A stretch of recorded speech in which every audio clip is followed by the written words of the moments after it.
Lover, will you look at me now?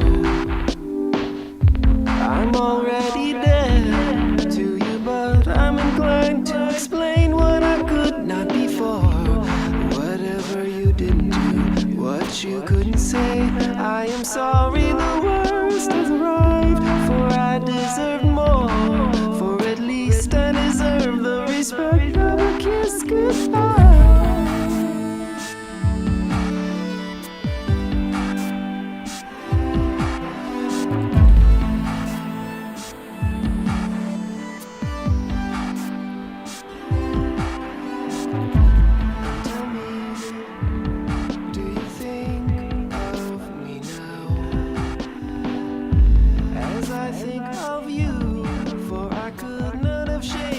Touch of your breath on my arm, for it has stayed in me as an epithet. I am sorry the worst has arrived, for I'm on the floor in the room where we made it our last touch of the night. I walked, cause you walked, but I won't probably get very far. Sensation to what she said, but I'm not about to expect something more. I would not ever run off, but I couldn't bear that it's me, it's my fault. I should not be so lost, but I've got nothing left to love.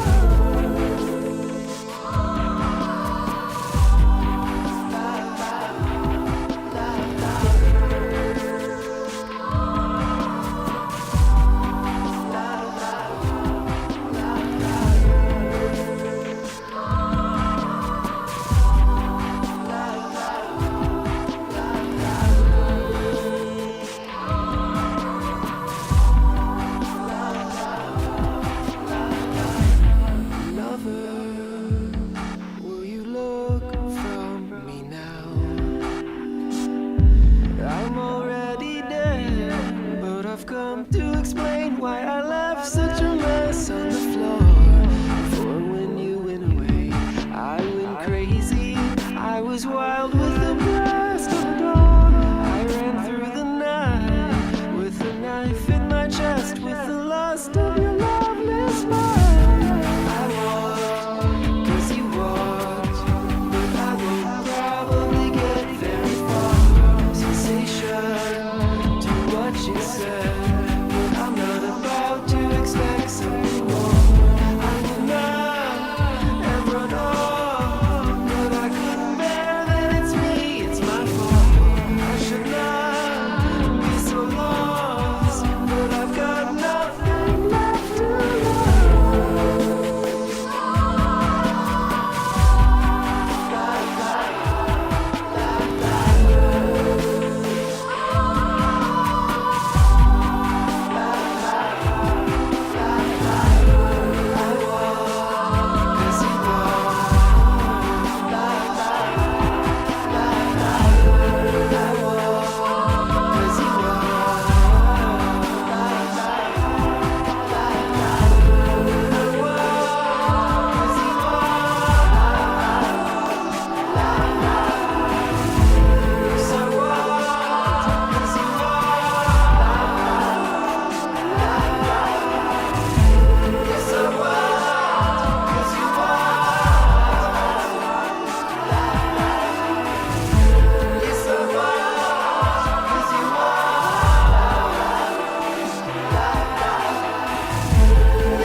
And we're back, I think. There we go. We are back. So, as Tony mentioned just before the track there, Matthew, you take part in the Occupy movement, and I just find it very interesting and actually very important that a person with such information on economics would be taking part, and I think that that's really important for the Occupy movement. I'm wondering if you could just tell us a little bit about why you consider yourself an occupier, and what you think the most important thing that the Occupy movement can do to about the current state of the world. Well, of course, before the break, we talked about the overarching economic issues, these fears of contagion, and really what it comes down to is an economic breakdown in the architecture of the world. And it was just really a matter of time before this began to manifest itself down on the cities and streets of regular folks around the world. And how it manifested itself was in bailouts, austerity, cutbacks, issues about debt. And as things progressed from 2008, there really has been a wide interest and a wide yearning to understand the problems. And the Occupy movement, for me, was where that touched ground, where that desire to know touched ground. And so I see the Occupy movement in its current manifestation as in an educational phase, a bringing attention of issues phase. And of course, these issues are all things that I've been battling for a decade now on my own, myself and a lot of other people. And for us, it really is a breath of fresh air to now see it touch down in the streets and regular folks taking an interest in understanding that, hey man, this is serious stuff. And we are part of the solution. We are part of the solution. Yeah. So that's just really gratifying to me, and they're right, and we're right. We are part of the solution. I think it's really important for us to talk to someone like you, who is a part of the Occupy movement, Matthew, because the mass media portrays a certain stereotype of people that belong to that, like kids that should get a job kind of thing, you know what I mean? Obviously, you're a person with a serious career and serious credentials, and you see value in this movement. So it's really important for us to help get it out there that, no, this isn't just for kids that should be getting jobs, you know what I mean? Well, the funny guy with the weird hat and the interesting sign gets if it bleeds, it leads. Yeah. So that makes the news. But what people don't really understand is there are legions of people just like myself, people in academics, people in economics, people in government policy, people in big business, international corporations. All kinds of people are very concerned about this in their own ways. Yeah. And maybe they don't call themselves occupiers, but their concerns line up exactly with those of the humble occupier in a park. So there's a large vertical movement developing as well. It's not just horizontal on the streets. It's growing in its verticality as well. Yeah. So would you credit the Occupy movement with any aspect of bringing the attention to these issues, or do you think you're saying too that these issues were already developing even within finance itself? Oh, I think the Occupy movement has had some tremendous victories, but I think again the regular media wants to portray a victory of some kids winning out in a park, but the real victories have occurred in this verticality and this understanding amongst all the strata of society that this is serious business and everyone's tied up in it. And from the the richest fat cat whose motivation may be, wow, if I don't fix this, these people are going to rush my house and burn my stuff. All the way down to the lowest person who says, man, I just want a job. Everybody's concerns are lining up.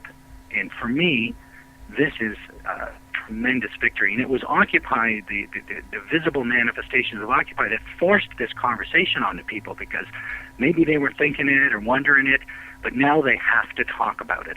And that is an important first step. Where it goes from here, I have no idea. But the first step, it's a long journey. It's the first step has been made. And anyone in the Occupy movement should be very proud of that. Exactly. And I think, as much as you point out that there are striking similarities within the world, the discussions going on within the world of finance and the Occupy world, there is still a large gray mass of people out there that need to be pulled into this conversation. And like you said, no one is going to be left out of this, because it's going to affect everyone. it's unavoidable. So I'm And just that's really an glad. issue. Sorry, go ahead. Education. That's just an issue of education. And the great thing about Occupy is it's got a cool shtick. It's visible. It's on the front pages now, and that's a vehicle for education. That's a vehicle for thinking. That's a vehicle for pushing discussion. And as I said, I don't know where that goes, but as it moves up and you get quote unquote important people talking about it, talking heads on TV, all of this adds to the power that gets transferred to us individual humans to have our say. Yeah. And it's blogs like yours, Matthew, that help educate people and keep people informed about the cutting edge of this movement as well. And that's what I try to do. I stay inside the things I know and the things I understand, and I'm just trying to paint the picture as simply and easily as I can for these complex things. I try not to draw conclusions, but I try to say, well, here it is. Think about this. Exactly. So we're really glad that you were able to join us today, and I think that you gave us an informative discussion here on economics and how global economics will affect everyone. And besides your blog, which is New World Every Day, we are in the process of, I believe you're going to be giving, it's not set yet for a date, but if anybody in Aurelia is listening, we're developing an Occupy Aurelia, and Matthew is, I met Matthew in Occupy Aurelia, and we're developing a presentation on global economics that will eventually be made open to the public here in Aurelia. So we'll keep people informed on that as that comes to fruition as well. Fantastic. We're going to take the show on the road. Exactly. Right. Well, congratulations, Matthew. That's awesome. I think you're doing amazing work with New World Every Day. And I really love your mission statement. Do you mind if I read it? I just think it's so well worded. From Matthew's website here. The world is changing. It is changing at speeds regular folks cannot comprehend. Each new change builds upon the last, multiplying exponentially as it does. Each and every day is now a new day, so much different from the last. We can't keep up, but still we must. Love it. That's it. That's the ball game. Right on. Well, Mike, why don't we go to... Yeah, thanks for coming on, Matthew. And thank you, gentlemen. Anytime. Right on. Mike, perfect. Let's go to a track right now, Interpol, Obstacle 1. When we come back, we'll talk about a whole bunch of other stuff.